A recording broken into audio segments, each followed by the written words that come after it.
আব্বা হচ্ছেন শহীদ প্রেসিডেন্ট জিয়াউর রহমানের অসম্ভব গুণগ্রাহী একজন মানুষ। এর কারণ হলো ওনার দুইটা ওনার গল্প। একটা হলো 7ই নভেম্বর যখন ঐতিহাসিক সিপাহী বিপ্লব হয়, আমার আব্বা তখন ঢাকায়। তো উনি আমাদেরকে বলতেন যে মানে আমাদের বাসায় শহীদ জিয়ার অনিষ্টে নিয়ে আব্বা দিনের পর দিন গল্প করতেন।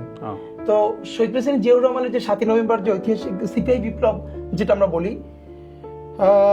ওই দিন আব্বা বলতেছে যে উনি দেখছেন যে মানুষ নারায়ে তাকবীর আল্লাহু আকবার বলে মিছিল দিতেছে আর এটাকে কনগ্রাচুলেট করতেছে, ওয়েলকাম করতেছে।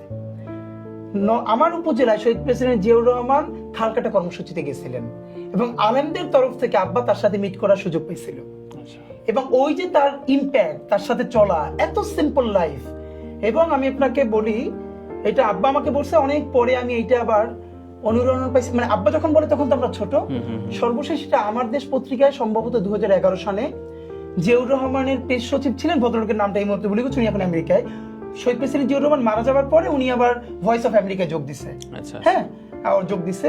উনি বাংলাদেশে আসছিলেন। তো আমার দেশ ওনার দুইটা ইন্টারভিউ ছাপছে।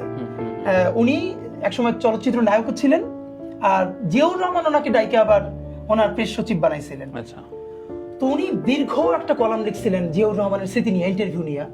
তো সেইখানে উনি বলতেছেন যে জিয়াউর রহমান, ওনার একটা কাজ ছিল, কাজটা হলো জিয়াউর রহমান যখন উনি প্রচুর জেলা সফরে যাইতেন, তো যেই জেলায় যাবেন তার আগের দিন সার্কিট হাউসে ফোন করে ডিসিকে জানানো অথবা ডিসিকে বলা যে তুমি সার্কিট হাউসে খাবেন, যে প্রেসিডেন্ট ভাতের সাথে একটা সবজি, একটা মাছ, একটা মুরগি বা ডাল, মানে আপনি ভর্তা দেন, সবজি দেন, মাছ দেন, 4 আইটেমের বেশি হতে পারবে না।